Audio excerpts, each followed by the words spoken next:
જેતપુરમાં સરકારી નાણાંના વેડફાટનો ચોંકાવનારો કિસ્સો સામે આવ્યો છે, જેમાં કરોડો રૂપિયાના ખર્ચે તૈયાર કરાયેલો નવો સીસી રોડ સામાન્ય જનતા માટે ખુલ્લો મુકાય તે પહેલા જ તોડી પાડવાના આક્ષેપો ઉઠ્યા છે।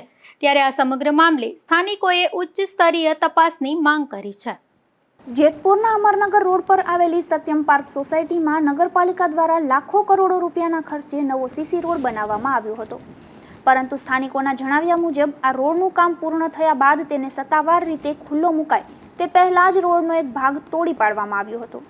હજી રોડની બાજુની માટીનું કામ પૂર્ણ થયું ન હતું ત્યારે રોડ તોડી નાખવામાં આવતા અનેક સવાલો ઊભા થાય છે।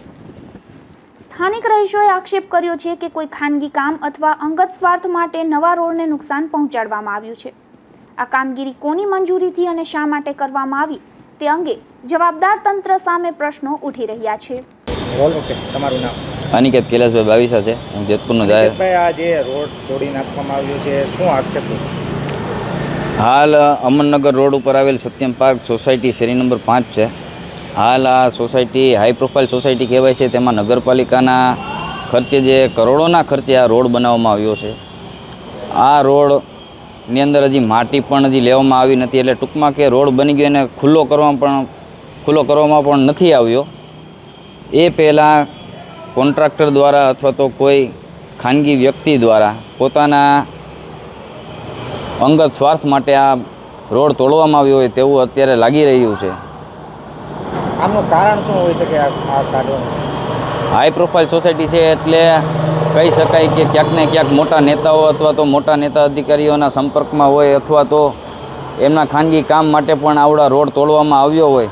હાલ આ નવો રોડ બનાવવામાં આવ્યો છે અને ખાનગી કામ માટે આ અંગત કામ માટે કે આ તોડવામાં આવ્યો છે, તો નવો રોડ જે સ્થિતિમાં બન્યો છે આ તોડ્યો છે, તો નવો રોડ તો હવે બનવાનો નથી। એટલે જોવાનું છે કે આ કયા કામ માટે આ તોડવામાં આવ્યો છે।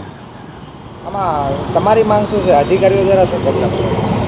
અમારી માંગ એ છે કે અધિકારીઓ દ્વારા આની તપાસ કરવામાં આવે કે ખરેખર આ કોન્ટ્રાક્ટર દ્વારા તોડવામાં આવ્યો છે કે કોઈ ખાનગી વ્યક્તિ દ્વારા તોડવામાં આવ્યો છે, તેમની તપાસ થવી જોઈએ। સ્થાનિકોનું કહેવું છે કે કરોડોના ખર્ચે બનેલા રોડને આ રીતે નુકસાન પહોંચાડવાથી સરકારી નાણાંનો વેડફાટ થયો છે। હવે ચોમાસાની ઋતુમાં લોકોને અવરજવરમાં પણ મુશ્કેલી પડી શકે છે, ત્યારે સમગ્ર મામલે જવાબદાર અધિકારીઓ તટસ્થ તપાસ કરે, દોષિત સામે કડક કાર્યવાહી કરે અને સરકારી સંપત્તિને થયેલા નુકસાન માટે જવાબદારોને જવાબદાર ઠેરવે તેવી સ્થાનિકોએ ઉગ્ર માંગ કરી છે। Bureau report, Gujarat news, Jetpur.